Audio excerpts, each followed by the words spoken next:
First goal was shown for Hampton Richmond in the first minute, scored by number 14, Adele Daniel.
Third goal for Hampton by the 43rd minute, scored by number 16.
pleased to say the Whitfield stands right up the side.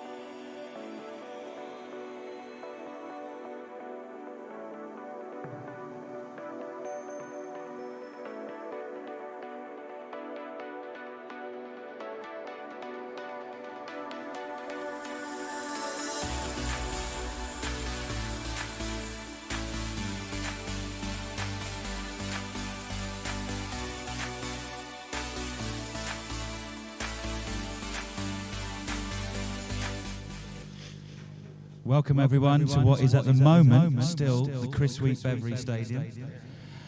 We will have the draw, of course, for the name for the Centenary season, what the name of the stadium will be for our 100th season. What we will do first, though, is have a quick chat with Gary and Jack, just to recap the last few weeks, really, pre-season, what's happened on and off the pitch. And then we'll obviously mention Saturday. Why wouldn't we? We mention Saturday 5-0.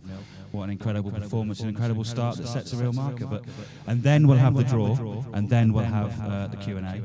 We've got a number of questions. We've also got the audience here as well. So I'm sure over the course of the next hour or so, we'll have a good...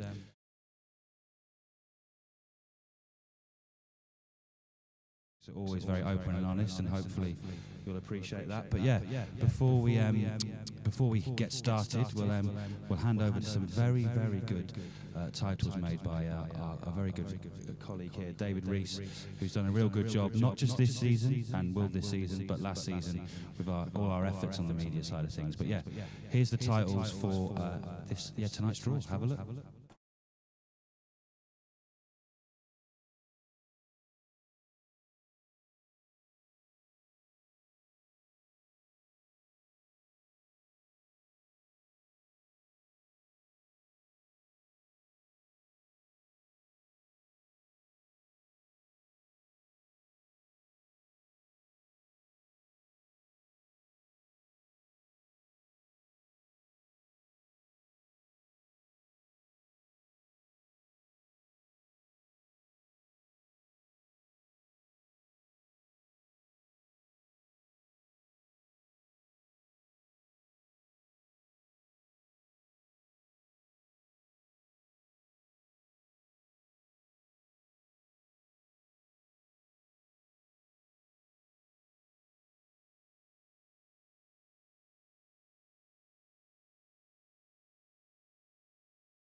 The entries for the draw on and off the pitch with Hampton and Richmond. Jack, just before we go to Gary, we came into this season off the back of disappointment of the fact that the season got curtailed.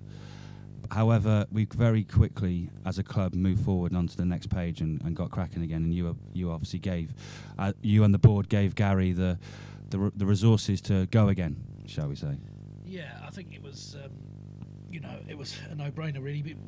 It was a very difficult 18 months or so over the last two seasons, the end of, 1920 and then 2021 starting, and both seasons where we were certainly up there challenging, and I think I personally believe we would have been in the playoff positions by the end of both of those seasons. and you know, through that time, we had a lot of spare time on our hands. So Gary and I talked often, and you know, we knew we had a core of really good players in that squad. Which is a far cry from where we started when Gary first came on board and we had nobody. And we'd obviously spent that time building that squad and building that core of players, so it was important to keep them. And we were very keen as soon as we knew that the season was going to be cut short, that we'd get on and sign those players up for what is our centenary year. So yeah, I think we did some very good work, some very early work. I was very happy with it. I think Gary was as well. And I think we've certainly added to that sort of strong spine that we've got going through the team. We've added some more quality in there, and I think that was on display on Saturday at Eastbourne. So personally, I'm very happy with it. Gary and I speak very often. He's often got my arm twisted somewhere up behind my back, but we still have to work within obviously the financial constraints that we've got, and we're constantly looking at that. So I think we're definitely maximising the resources we've got to hand. Yeah, and Gary, obviously, I know you've mentioned before, and I've spoke to you before about it. You're obviously pleased to be able to continue with this same group of players, but what was important to add? What qualities were you looking to add to that great group of players that you managed to convince to stay on? Well, I think the remit was retention for the summer. I think, you know, when you've put such a strong group and core of players together, I think retention was key, and it was pretty easy convincing them, you know, once they've had a feel at a football club, because it's, as I've said on numerous occasions, it's a special football club, and once you feel part of it, it's, you know, it's very much where you want to be. Obviously my concern was in the summer that we may have some picked off. You know, we've done so well in the last 18 months, 2 years, and as Jax has alluded to, we would have, I feel, in both seasons, I'd have to echo what Jax said, I feel we'd have been, you know, we would have been playoff contenders, and, you know, would have had a real good chance in the playoffs as well. So, you know, that in itself is a concern to every manager every year, that you're able to keep the players that you truly want to keep and then build on it. We felt we needed some areas of improvement. I think that was, you know, that was something that we looked at, and when, you know, the evaluation of the season was done, it was mostly positive, but you're always looking to improve. We felt the top end of the pitch was somewhere where, you know, once, you know, we'd lost Danilo at this, you know, sort of last summer, and then Ryan Hill mid-season. It was something we had to act on. We'd done that in you know, in the middle of the season, but we felt we needed to make sure we got that right this summer. And with, you know, with Ryan Gondo and obviously Kadil Daniel and Jerome Slew, we feel we've definitely enhanced that area of the pitch, and the rest is very much a follow-on from last season. We feel we've got a good squad. We feel we've got a competitive squad, and that's the one thing that, you know, any of us want, is a competitive team, and, you know, we're going to be that, and we're going to be that for the majority of every game we play in. So it's a good start Saturday, and it's only a start. I mean, it's only game one of a game 40 season, but I can assure you it's a better way to be feeling on the back of a result and performance like that than maybe in recent years, because I don't think we've started too well in the last 2 or 3 years. So it's a good start. Yeah, exactly. Definitely a very good start. And Jax, you obviously there with a lot of Beavers fans. Actually, it was a really good turnout, wasn't it, for the Beavers fans that were there? Obviously, I think it was like 17, 18 months since we last played an away game. But Jax, were you surprised how well it all sort of gelled in that first game? No, of course, I knew we were going to come away with a 5-0 win. No, to be fair, listen, Eastbourne Borough, they're a very good club, and it's always a tough trip down there. So, you know, I've talked to a couple of people tonight, and I said I probably would have taken a point before the game, to be honest, because you don't want to start with a loss. I can't remember the last time we won the first game of the season, so a draw probably I would have taken at 2:59. But it was evident, I think, right from the kickoff that, you know, our boys were at it, and testimony really to the work that Gary and his team have put in, because keeping that momentum going from, as we say, those last 2 previous seasons, certainly from the last season, it was one hell of a long pre-season to keep those players focused, fit, and still energised to get out there and win games and put on performances like that. It was a pleasure to watch. So I was probably a little bit surprised, but when the boys have set a benchmark now, and it's going to be one that they need to sort of try and hit every week, because that consistency is what gets you up towards the top of the table. And if we can keep those standards as high as they were on Saturday, then we will be in the mix this season. Yeah, and Gary, obviously, Jack's mentioned it there. We did set a marker there. We're on the front page of the non-league paper, which doesn't happen too often. People that see the 5-0, we're top of the. I know it's only one game, but still, you win your opening game 5-0. People are talking about you. So, do you feel that? Yeah, it's put a mark. Do you feel any extra pressure, or is that something that you're relishing? And it's like, come on, well, that's the level we should be. We're not going to win 5-0 every week, but yeah, look, I don't think there's any element of surprise in what our group are going to produce week in, week out. Now, I think it's been a consistent level of performance for the last couple of years. So we've earned the respect effectively in the division. Everyone knows when they play against us, it's going to be a tough game unless we're off, when we're off colour as such. But I said to the chaps, it was a tough week leading into the game. I think that's not been as well documented as maybe it should be, but testament to the players, with the week that we had, and management team, because we were stretched. But we spoke pre-match about putting a marker down. Let's show our intentions. Let's make sure, the rest of the division who have got, who we've got their respect already. Let's put something down that really, puts a marker down. But we're not going to get to them that level every single week. It's impossible, and the results are not going to be as fulfilling as that one either. But what we've got to do is have an identity. We spoke about that word on numerous occasions in the changing room, is making sure that there's a blueprint to how we go about our task on a Saturday, and making sure that we replicate that as often as we possibly can.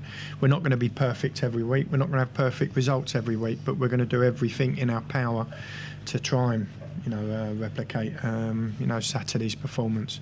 The result was, most went our way, sending off at the right time. We were in control, I felt, and we were dominant at that time. But the boys showed a professionalism as well, and a quality that not all can show. When a man gets sent off, I felt we still went about our jobs and showed what we were capable of. But it's going to be a tough season. There's a lot of good teams in the division, and we're one of them in my eyes. So it's about just going about your task and your targets that are at the end of the season, game by game. And I said that after, it's a cliche, but we're just approaching every game as it comes, and the end goal that we're aiming for. Let's talk about that game 37, game 38, not sort of game 1, game 2. But that is the very much the thought process in the changing room. And obviously the next game is a big one, Havant and Waterlooville at home, first home game of the Centenary season, but also the first time that we'll have more than season ticket holders at the Beverley in a competitive match. I imagine Havant will bring a few down as well. The Bev's going to be a good place to be on Saturday, isn't it? Certainly before 3 o'clock. Anyway. It's a much better place when it's got the special fans in it. I think it's been clear. I said it on numerous occasions. It was a real empty void, really. Without fans and fans' participation, and the fans bring with it. It's going to be brilliant. The weekend, we're really looking forward to it. We've got a tough game, another tough game. I think we've got a tough start to the season, Seb. But it's a game that we'll be prepared for. We've already started doing our sort of due diligence on Havant already. Spoke to their manager yesterday. He's what we've done is, as I say, highlight the quality we've got in the squad with Saturday's performance. So they'll come even more fired up and ready for us. So we've got to keep raising the bar as such, and keep the levels to where they need to be. I think Havant, in my own opinion, and I'm sure we'll get onto it a little bit later, anyone finishes above Havant next year, I think will win the division. I still feel they're one of the strongest teams, if not the strongest in the division, with an excellent manager in Paul Doswell as well. Brilliant, yeah. Well, so who knows what well, we'll find out very soon, actually, what the stadium will be called on Saturday. We're going to have a quick word from our sponsors, and it would be remiss of me not to mention that FOTMob have agreed to sponsor Hampton and Richmond Borough for the 3rd season running. And I think that's testimony to how special the football club is, but also their passion and the connection that they've made in those last 2 years. But so FOTMob, we're on a quick ad for FOTMob and some company called Mundial, don't know too much about. Yeah. And then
First game of the season. So welcome back to what is for one or two more minutes the Chris Sweet Beverley Stadium.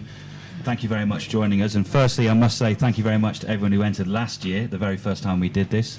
They weren't able to necessarily enjoy some of the prizes that were on offer. Certainly Chris Sweet was not able to attend a game here at the Chris Sweet Beverley Stadium, which he will remind me of regularly. But yes, it's been a great initiative, and everyone's really helped. Thank you very much for everyone who's supported with social media. It's made a massive difference.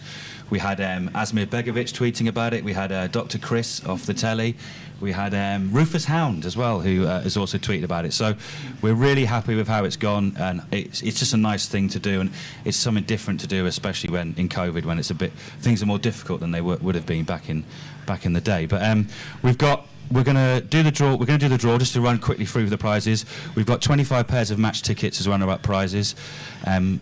We've got the third prize is sponsorship and use of the top box, which is just above us here, which this season, and maybe the seasons afterwards, will be called the 1921 Lounge. So, yeah, not just a top box anymore. The second prize, you'll be joining Gary and his staff as a member of the coaching staff, and you'll be there in the meeting before the game. You'll be there on the bench, and yeah, having been very close to Gary and the staff for over a number of the last couple of seasons, I must admit it's a very insightful process, and hopefully that's a very good prize. But of course, the main prize is the name on the football stadium and the Beverley Stadium in the Hampton and Richmond Borough's centenary season. So how we're going to play this is every entrance is on that sheet there that Jax has got. If you just hold that. Are we going 3, 2, 1? What are we doing? We're going to go. No, we're going to go one first, because then everyone. First. Yeah. Right. So, and then in here.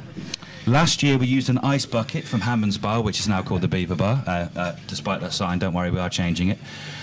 We have got the inner from the soup tureen from the boardroom, so that's what non-league football's all about. I wondered where that was. Yeah, there you are, see. But there's all the tickets, all the entrants are here, just for transparency purposes and all that. They're all in there. Every ticket here relates to a number on that sheet. And what's going to happen is, Gary is going to pick the ticket out of here, and then he's going to pass the ticket to Jax, and Jax is going to look at that very carefully produced Because I've got my spreadsheet, glasses on.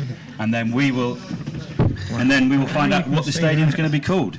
So yeah, for the final time here from the Chris Sweet Beverley Stadium, here's the draw for. Give it a swirl. Give it another swirl, Gary.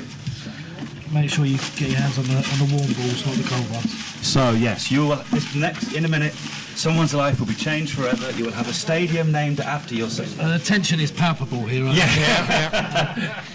So Gary is going to pass a ticket now over to. You're supposed to tell me what number it is. Okay, Oh, we've got just two, one. Tom. Oh, He's took. Number 17. I don't even have to go through the pages.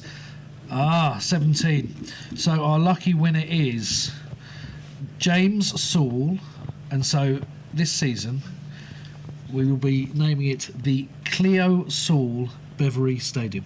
Cleo Saul Beverley Stadium.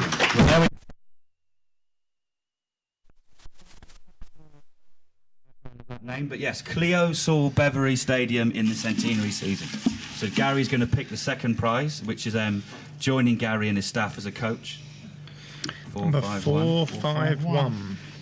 If this is me, then that's going to be 451. Hold on, we'll get there in a minute. 451, and our lucky winner is George Shea. George Shea is going to be on the bench with you, Gary, for a game this season. COVID allowing, so we might have to wait a couple of weeks. But I hope he can play centre forward. yeah. I hope he's cheap. Yeah. And then the third prize, sponsorship of a match and the use of the 1921 lounge, which will be Number 270. And number 270 is Mr. James Hill. James Hill has won the third prize. And what we will do, we will Gary, if you pick out 25 tickets now, and then we won't announce every single one, but we'll pick out 25 tickets now for the runners-up prizes, and we'll announce them on our website later on. But so it's just pass me the sheet again, Jack. Sorry again. Number 17 was the winning ticket. So Cleo Saul. the Cleo Saul Beverley Stadium. So James Saul, thank you very much for your purchase. We will find out who Cleo Saul is, and we will obviously make a big thing of it at some point, certainly very soon. But that's the name of the stadium for the first game, home game of the season. It's got a very nice ring to it, I think. Cleo Saul Beverley Stadium, yeah. Yeah, so we will find out, and no doubt my phone is probably buzzing from texts and tweets that on Twitter on who it is. But yeah, well done, and thank you very much again. It does genuinely make a difference. I think Jax will nod his head very much when I say every single penny counts at the moment, given the last 18 months. And it would be remiss of us not to also say thank you very, very much to each and every one of the season ticket holders who kept their money into the club, didn't ask for a refund last season. That really was an amazing gesture, and I think it shows the level of this football club, but also the power of non-league football. So there we are. If you are tuning in, we will be playing at the Cleo Saul Beverley Stadium, which is all very, very exciting. And it would be remiss of me also not to mention that the Supporters Trust are a very big part of this football club. And if you want to become a member of the Supporters Trust, we will put all the details up on our website and also our Twitter. And also you can see Melissa at the Havant game on Saturday. But I started off. Phil Weller once convinced me to join the Supporters Trust, and before I knew it, I'm now on the stage on a microphone talking to 180 odd people around the world and organising competitions and helping this brilliant football club. So be warned, if you do join the Supporters Trust, you might get press ganged in. But no, all joking aside, the volunteers of this football club is what makes it. And please, any help you can give in any way, shape or form, there's always something that needs doing. But the very least you can do is join the Supporters Trust. So before we move on very quickly to talking about off-the-field stuff, I just want to round up a couple of things that we haven't had a chance to look at because of the stadium draw. But Gary, you also got a big squad, and you're always fine-tuning things and always moving things around. Just update us on a couple of players maybe that haven't been seen in more recent weeks and your plans for them. So Imran Uche. Yeah, Imran Uche, he's had a pretty strong pre-season. He's been part of the squad over the course of the last 12, 18 months since he come back in the building. But we felt it would be best served if he went out and got dual registered and got some competitive football. So he went out and played for Harrow on Saturday. Injured his foot Saturday, so wasn't available for last night's game. But He's dual registered there. He's got a manager that looks after him, who's a close friend of mine. So I know he'll be well looked after, and will help in his progression to get him where he needs to be with us in mind. Yeah, absolutely. And another player that might be doing something similar is Nathan Minas. Am I right? Yeah. Nathan's he's had a bit of misfortune really with injuries over the course of the last 12 months really. He wasn't able to come back for the spring training camp due to an injury. He then got himself fit for the start of pre-season, and in the second session of pre-season he jarred his ankle, so he's virtually missed the whole of pre-season. He's back out on the grass now and getting fit, but I feel the best thing, and he will be best served with us again in mind, is to get out and be dual registered and get sort of 4 to 6 weeks of football, because he's missed too much football. So that'll be something we'll be looking to do if he comes through this week of training. And another player that wasn't on the pitch, actually playing on the pitch, but anyone watching the interview with Cadell Daniel afterwards will see that he was as happy as the rest of the players. Nico Muir, and he was on crutches, wasn't he? So what's the situation with him? We've got a couple of injuries in the camp, couple of weeks before pre-season ended. Sam Devfield opened his knee up slightly. He's got a little strain on his medial ligament, which again he's on the mend. He's participated in 3 training sessions now. He may not be ready for Saturday, but we'd like to think he'll be ready by next Saturday. Nico, as just mentioned, he's had. I'll touch on Nico a little more because he's someone I'm emotionally attached to. He's someone I've had, the pleasure of working with over the course of his career, and seen, a player that maybe you and the football club haven't seen quite yet. He's had a lot of off-the-field emotional stuff happening that's affected his football. He didn't have the best pre-season, if I'm being honest. And if he was sitting here, he'd be honest enough to say that. But, the last week of pre-season, he, just in an innocuous challenge in training on the Tuesday night, he got a hairline fracture of his foot. So he's going to be missing the first 3 or 4 weeks of pre-season. It's something that I'll review again as we get him fit and healthy. But he's maybe one that we'll need again to get some games under his belt, because he'd have missed a big proportion and a crucial part of again the pre-season and the start of this year. So we need to get him back to his best. We've not seen that. And he's not got to the levels that I know he can get to, so it's something that we're managing. We'll do the best what's for Nico and obviously us long term. Yeah, and another player that's hoping to come back at some point is Luke Ruddock as well. Yes, he's had he relocated to East Essex, which has sort of meant logistically he's not been able to get him for training. He wasn't as healthy as he would have liked to have been for the start of pre-season, which would have maybe seen him make real effort to get here. But he's relocating back into the area, so I'd like to think that he will be stepping it up and looking to get fit and healthy and back available to us in the next 3 or 4 weeks. He's got a schedule ahead of him. He's got a plan ahead of him, which has been ably provided by from Mark. But he's still part of what we're doing. He's a fantastic captain. He's a good person, and he's someone I want in my changing room and in and around the place, because he's a proper person. Yeah, absolutely. He's been around, hasn't he, a couple of the games? Yeah, he has. Yeah. He's very good. But right, you've all heard us talk an awful lot, mostly me, to be honest. But what we'll do, as you guys, and as we said, we'd make priority for people to ask questions that are in the room at the moment. So if anyone would like to start proceedings to put a question to Gary or Jax about anything you want within. One other player not mentioned was Sam. Was he? Oh, he mentioned that at the start. He did just at the start, Gary. at the start of the. He's just there, yeah. He might not be back this Saturday, but he might, yeah. Yeah, he's a big part of what we're doing. He's a key component of our makeup. But he's got a little twinge in his knee, and he's just on the recovery process at present. Yeah. So whoever has got questions, I will come over because the mic so that people can hear. How many people have we got watching, Dave? About 40. They've all gone off for the stadium draw. But this will be recorded and reused on social media extensively. So, who's got a question? The lovely kit there. Now, is that available at the moment? Sorry. That kit? This kit here will be available, not in time for Saturday's game, but the Maidstone game. But will be available, and yeah, it will.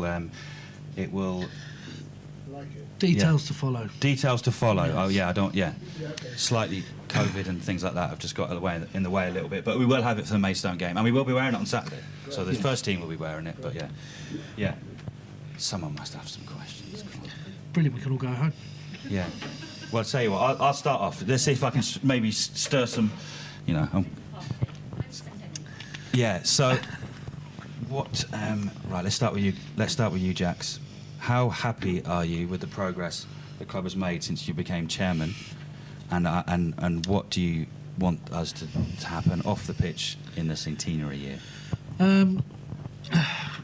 Well, I mean, on the pitch, obviously, I'm pretty happy with how things have gone. We, when I came here, we had Douse in charge, and we were in the playoff final, which didn't go our way, but that seems like a very, very long time ago now. And obviously, then Gary came on board, and when Graham was still here, I think probably a tough start, wasn't it? It was a big learning curve for all of us, really. Yeah.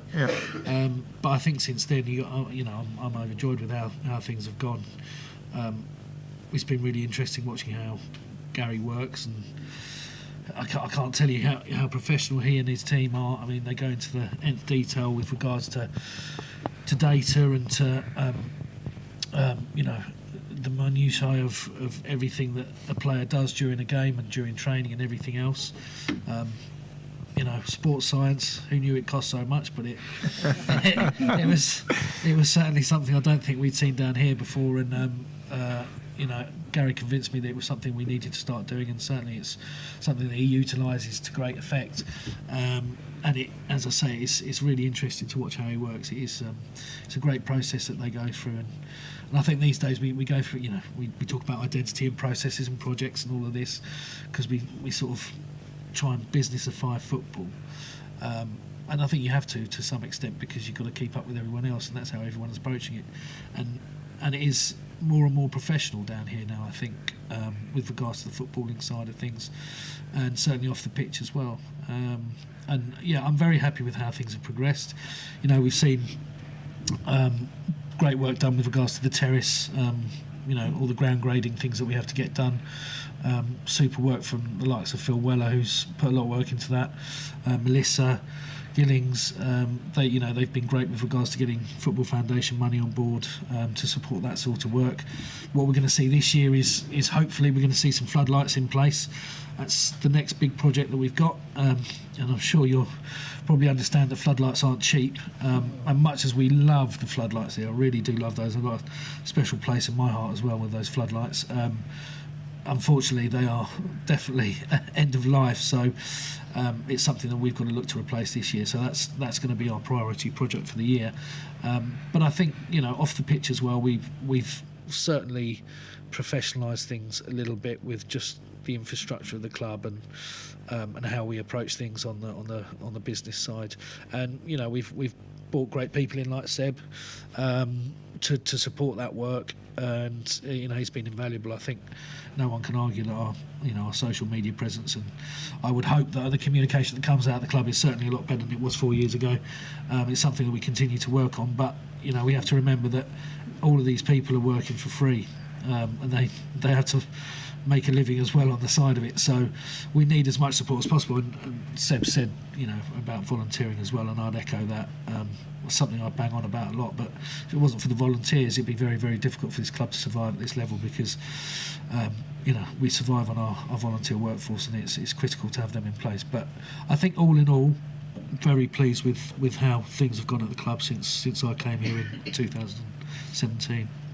Yeah, I mean, Gary, you signed a contract in the summer, another 3-year one. But how have you seen it as an outsider to come into this football club and then seeing it how has it changed?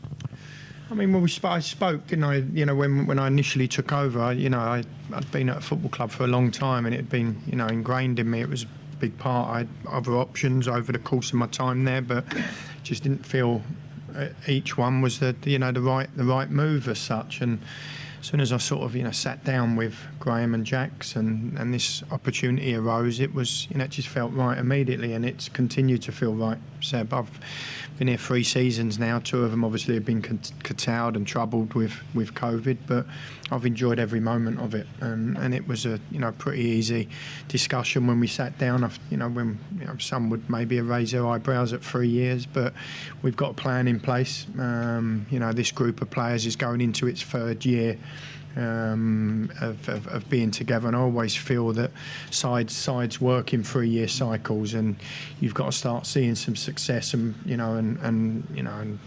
real success with that group of players. Otherwise, you need to change it, regroup, and maybe recruit and take a different sort of a different group forward. And I think that's why we spoke about 3 years. The first year will be with this group of players, and we will do everything in our power to bring the successes back of 4 or 5 years ago. We feel we've got a group of players that are capable of that. Personally, I will feel an underachievement in my own personal situation if I don't be successful with this group, and that's putting huge pressure on me, Seb, but I feel that's where this group of players are. Going into year 2 and year 3, it'll be maybe looking at other bits and and other sort of stuff within the football club that's going to go on. There's quite a lot that is going on within the football club that is important to me to take us forward and to see progression. As I've just said, the club is a special club, and it's easy to be part of, and it's something I found quite easy in terms of my decision to sign up and be part of.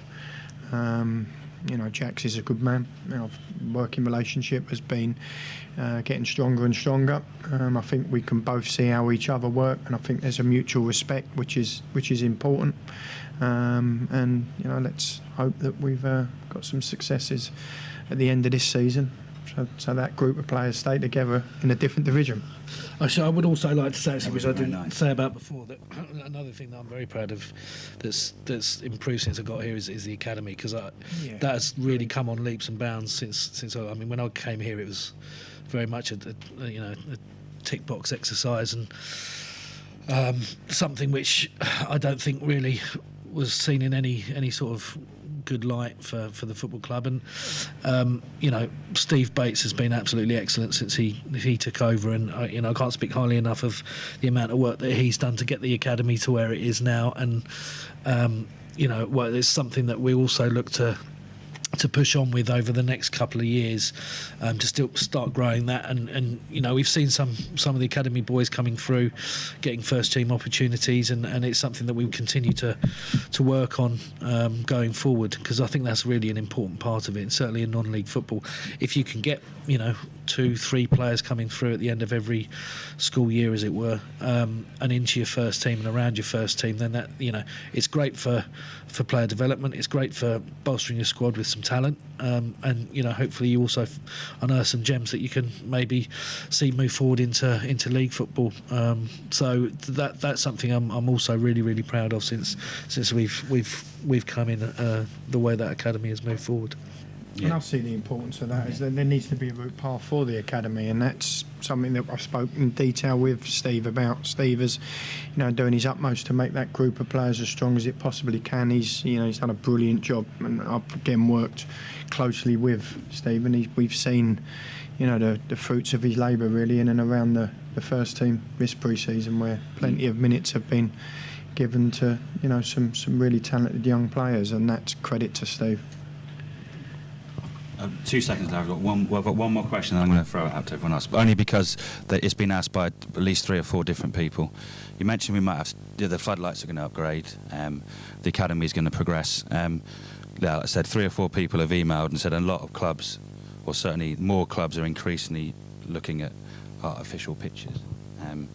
Is that something that's on the radar? I think in this day and age, it's something, it would be a bit silly of us if we weren't looking into it, because as we saw at Eastbourne last week, they've got an artificial surface in there, and I think now probably a third of the clubs in the National League South have got artificial surfaces in. There are... I'm a traditionalist. I like football on grass, but we have to be realistic about where we are as a football club. If we want to compete with other football clubs, we have to make sure that we open up all revenue streams. So, it's something that we're looking at as a possibility, and it is something I think is crucial to progressing a football club at this level. And as you said, academy and everything else, you've got to make sure that your facilities are as good as they can be to support everything that you're trying to do to move the club forward. So certainly something that we're investigating, looking at. It's nothing to announce or nothing definite yet, but it's something that we're looking at.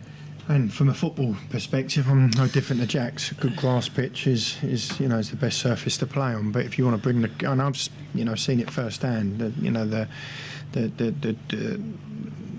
The situation that sort of evolves with for the community, it becomes very much a community. This is what you had at Hendon. Yeah, exactly. And and it brings everyone together. I think it brings the academies, the reserves as such, a first team. It brings everyone together as such, and it's without as much as we all love to be playing on grass and a grass surface, it is the way forward for football clubs if you want some sustainability and some revenue coming in and bring the whole club together, because that's what it will do. I mean, it's quite big costs involved, but the return and as such is it's clear for all to see as well.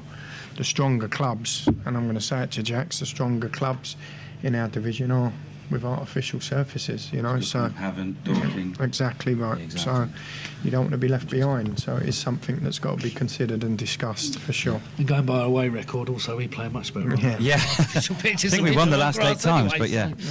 Anyway, I'm gonna hope that made sense and to everyone that asked that question. Larry. What you were talking about, the academy, the good kids at the academy, what's the thinking, and not the good players in the squad of course, what's the thinking of getting players under contract, those good players, and with luck having another Jamal Lowe, you know what I mean? Shall I go first? When you're talking about contracted and non-contracted players, it's obviously something that Gary and I will discuss on a player-by-player basis. We have to be realistic about how we run as a football club. We can't have every single player on contract. It's just not possible because financial implications of everyone getting injured obviously is huge. So we have to really study the squad and identify players where we really think that there's an opportunity for them to progress. And we, as I say, we do it on a sort of player by player basis, and it's something that Gary and I talk about a fair bit. I think if Gary could have it, he'd have everyone on contract, wouldn't you? But of course, it's not realistic. Within reason. Within reason. I think from academy to first team at Conference South is a huge jump. So we have to work closely with Steve and the players in question to bridge that gap. So once we feel that they're ready and they're at the right levels physically, then it will be maybe something that we'll look at doing is again dual registering and getting them out to some competitive men's football. If they are of the level that we feel that need to be contracted, that there's some sort of resale value there further down the line, and of course it will be approached and spoke of. But initially it's making sure that their development continues and just bridging that gap between academy and Conference South is, I think, the first fault, in our thinking with that. I can see some hands raised. Right, brilliant. That's good. I don't have to keep thinking of questions. Richard? One for Jacques, if I can. Yeah. As the last season drew to a close, there wasn't a great deal of harmony amongst the sort of the clubs in the south and the league. Is that easily repairable? Is that going to take time to get everybody back on side in terms of the league? Well, politics. Listen. It's been a really, really tough 18 months for everyone, not least the National League. I have a lot of sympathy for the board of directors there. It was, everything is unprecedented. We talk about it a lot. Mistakes were made without doubt, and we've seen, fallout from that. There were certainly a lot of different opinions between the clubs in the National League South, National League North, and the National League. We've seen this past week. There's been some votes on some changes to the structures within the National League itself, which hopefully will give Step 2 clubs a bit more of a well, I wouldn't say a bit more power, but certainly a bit more representation within the National League board. I don't think you're ever going to please everybody. It's not something easily done, Richard. And you know, the fallout from this, I think, will go on for a while.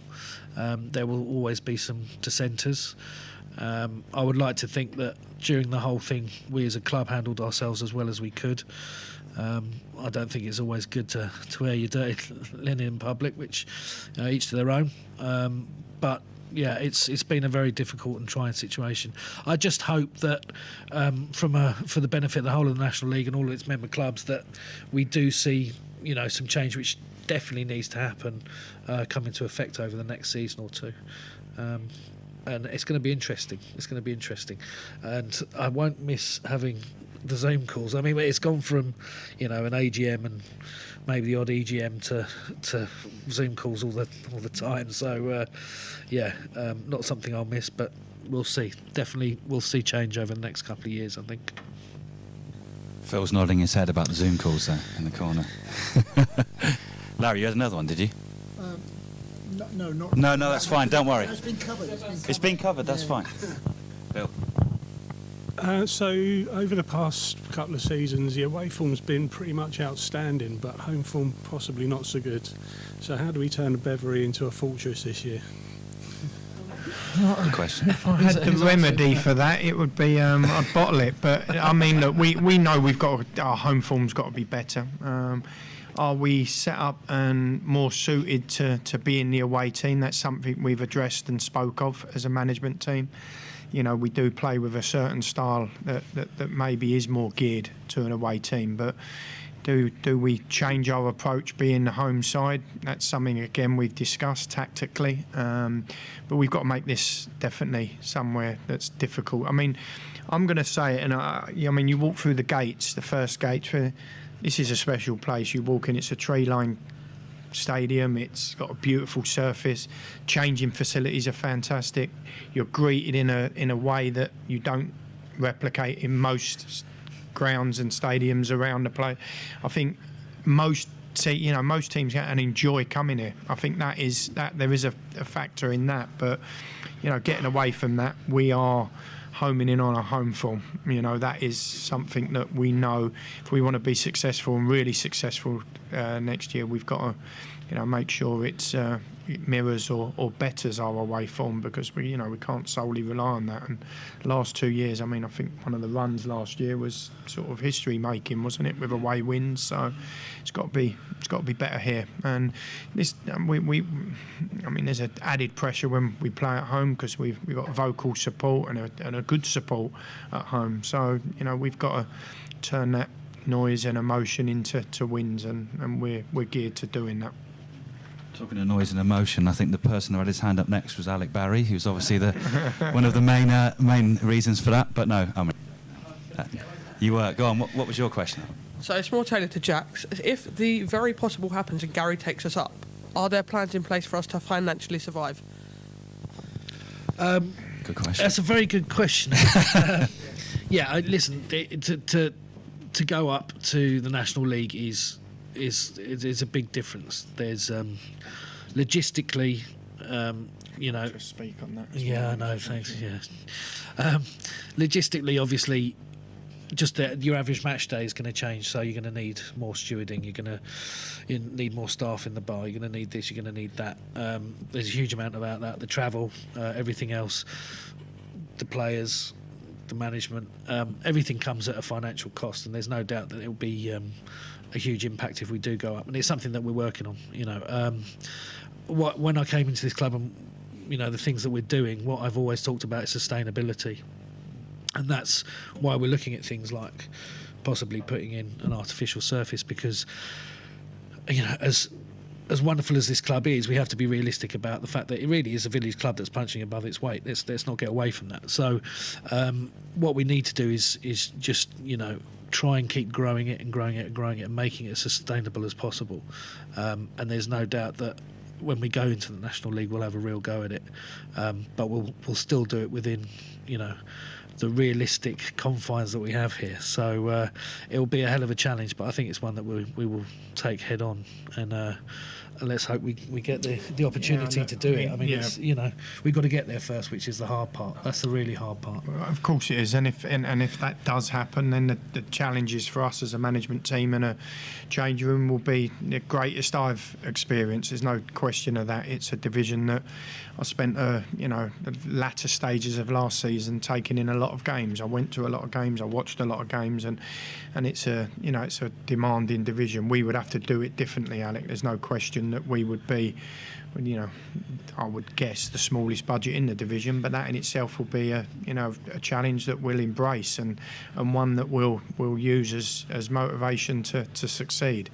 There's as small a club in the National League have succeeded and done well, and we'll have to look at mirroring that type of model. But we're geared to, if we go up, to really give it a go. It's something I discussed when we was in contract negotiations. That is something that we really want to experience. This football club's never been in the National League, so that's something that we, as a change room and as a management team, really want to achieve for supporters like yourself. To be fair, Gary did tell me that when he went to watch these games last season, that he was pretty happy that we finished mid-table in the National League, having watched the performances against what we serve up. So I'm pretty sure we could just go out there with us outside as it is at the moment. We'd be all right. So, in fact, it might even be cheaper in the National League. So, going by what Gary told me. Yeah, listen, whatever we do, we've got to make sure that we protect the club. We talked about that over the last 18 months, something we've worked hard to do during this tough time with no income coming in. So, that's always at the forefront of what we do. We want to protect it and make sure that it's here for another century. And I won't let the club overspend, and that's maybe, not words that normally come out of a manager's mouth, but I wouldn't. It's not how I am. Jax will tell you I spend the club's money like it's my own. So it's getting better and better. His budget's coming down further and further down. I'm as mean as Jax is. Just ask my wife. And on that subject, if anyone wants to go and grab a drink and maybe help replenish some of the coffers, please do. By the way, for the ones that are here, I will just move on to something that's quite similar to what we said. What will be on the pitch is going to be a good season. We're all excited and we've all got dreams and hopes that hopefully might be reached. But obviously it's a centenary season this year, Jack. So what other things and what other plans have the football club got? This is a couple of people's questions. Well, I mean, we had a number of things planned, but unfortunately they've all been curtailed by COVID, which is a bit of a pain. We were looking to have a centenary match to start things off, which was scheduled for the sort of the start of pre-season, but unfortunately we weren't able to have that in the end. So we're looking to have something at the end of the season now rather than the beginning of it, when hopefully we'll be further out of all of the various restrictions that are in place. I think we're getting there. That's something we're going to work towards. It's definitely something we'll aim for, sort of the last game of the season. Other than that, there's just going to be various things coming up over the year, which you just got to keep your eye on social media for. It's been difficult, I'm not going to lie. It's going to be, you come into your centenary season and you want to be having everything lined up, all your ducks in a row, to say we're going to do this, and this. It hasn't been possible to do that, but it's something that we're certainly working on, isn't it? Yeah, exactly. And you will see the centenary crest around various parts of the ground and little things like that. But I'm the same as Jax. We had these grand plans, didn't we? And very big plans 6 or 7 months ago, and it's just not been possible. But we've got the centenary crest, we've got the shirt. We're going to be doing a one-off shirt at some point during the season, which will be worn in a game and then auctioned off. And that will probably pay some tribute to all the supporters in some way, shape, or form. We'll do that. We're going to try have we gone? Oh, we're still live. We're going to be doing all sorts of things, like we're going to reproduce program covers from old from the old programme covers for the programme covers for this year. We're going to try and make it seem as special and as important as possible and pay tribute. I mean, I'm very new to the Hampton and Richmond Borough. I've only been coming 5 years, so it's a history lesson as much for me as well. We've got Les and Tony's book that will be coming out as well. We've got another Hampton Heroes book. We've got some sort of Hall of Fame type heroes thing being planned, but that brings its challenges of who should be in and who should be what. Everyone has a very good opinion of who should be in that, but there are a number of things, but I think as Jax will agree and as being in the board meetings, we are sort of have to play catch up this season, haven't we, and get to the position where we are now, and hopefully now the season as it starts we'll be able to. Yeah, it's been all about getting the season started. Now we're here, we can actually start concentrating on other stuff. So, unfortunately, we are stretched a little bit thin, but we can start attacking it in earnest from now, really. And we're going to get some lovely new pictures along the side here as well, which Jack's approved before this, so maybe after a couple of pints. But right, Melissa's got a question.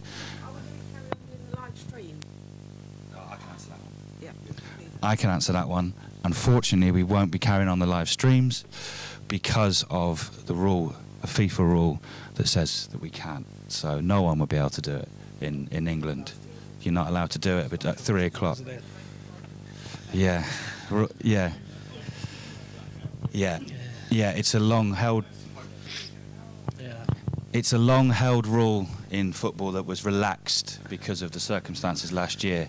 So unfortunately, and I have to say, it's one of the things I'm most proud of. And it was what, Dave to the side of me, you might not be able to see him. Anyway, he's there with his headphones on, and Dave and everyone else that did it, it was, we were getting around 1,000 views a match and people were watching it all around the world, which, with the best will in the world, no one from Serbia is going to come and watch us play Havant and Waterlooville on Saturday, but they might watch it on stream and they might buy a shirt and they might, unfortunately, it's just, I do know that there are a number of clubs that have asked the question, and if things change with COVID or whatever, anything, as we've seen, you can't make any plans for anything, but there are a number of clubs that would like to have done it, but it's very much a case of no, and I don't think that rule's going to change very easily, because one thing you have to remember as well, that rule's put in place to also help non-league football clubs.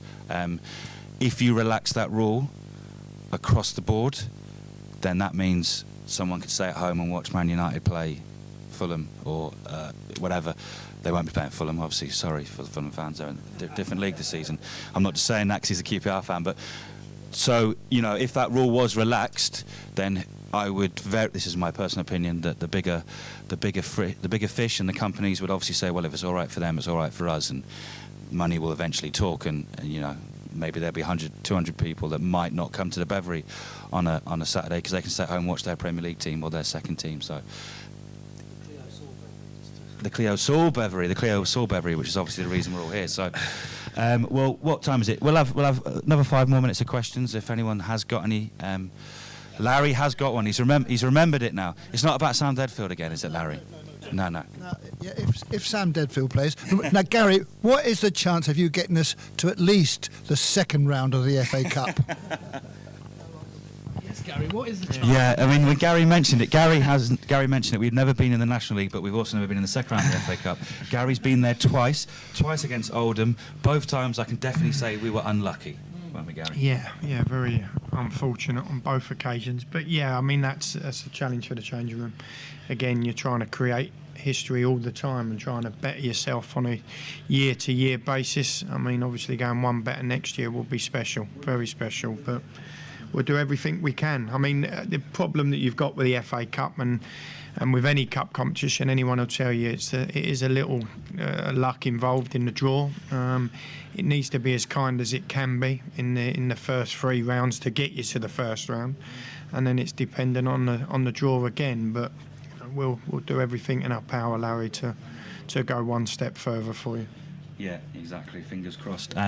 Gary, just quickly, there's another question that's come in while we've been doing this, and I think I mean, you've mentioned it a lot, to be fair, but what are the key values of players that you bring into the squad and have in the squad? What are the values that you look at? Values, I mean, as much as we look at their technical ability and the qualities that they bring on the football pitch, I think you have to, I think most of you will be quite clear that we bring in good people as well.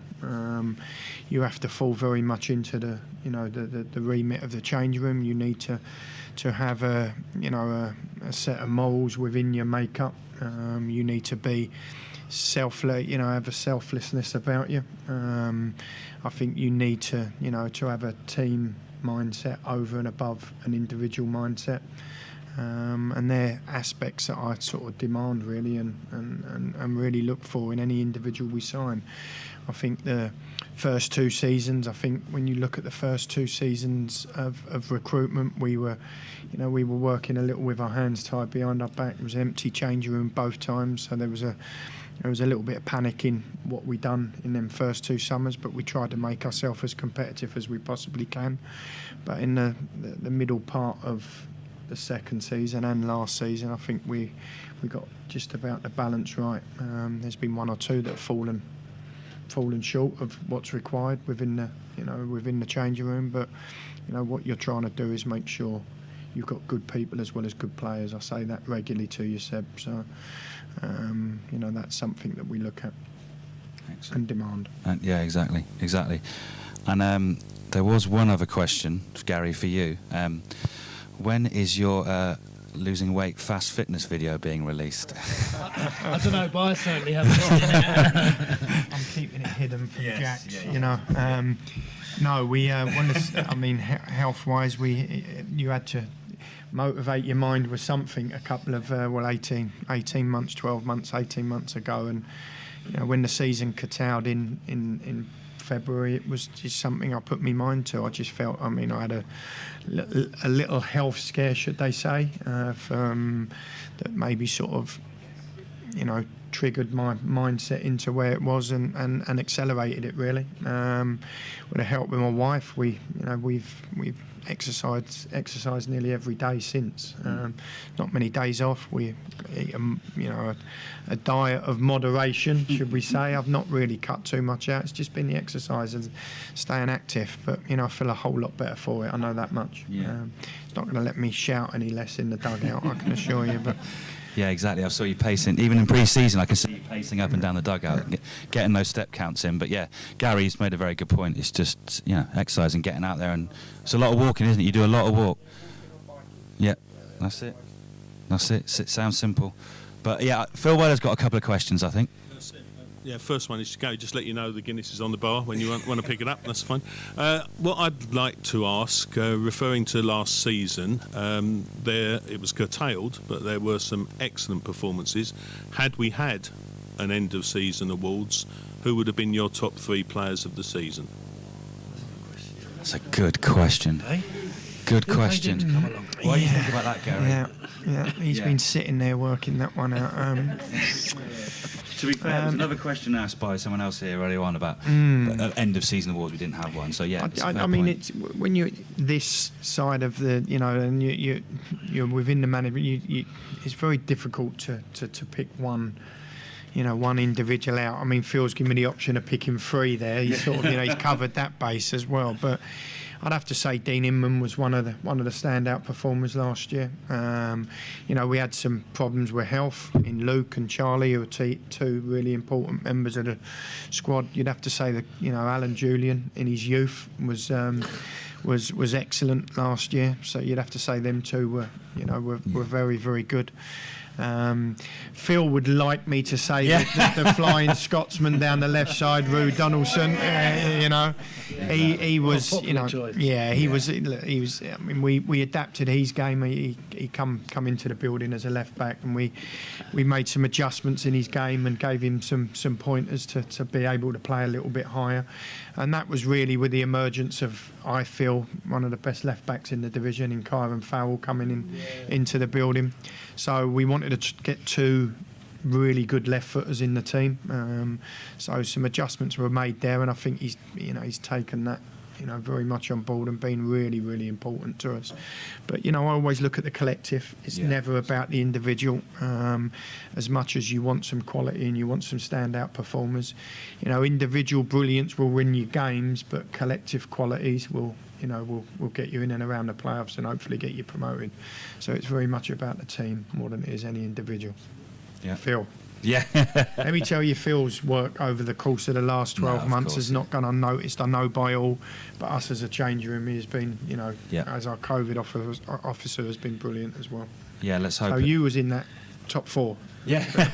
Let's hope that. Yeah, hopefully that side of the job becomes less and less I important. agree. But unfortunately, we are still living in and around that. And there will be. There's a game at Chippenham. Ebbsfleet's been cancelled, hasn't it? So it disrupted our pre-season a little bit, didn't it? Yeah. So it's still here. We're all We've got to be dealing with aware. it, but Phil's the man to have at the front of it all. Let me tell you. Has anyone else He's got been any more excellent. questions? I've got one more each for them, and then we'll finish after this. Right.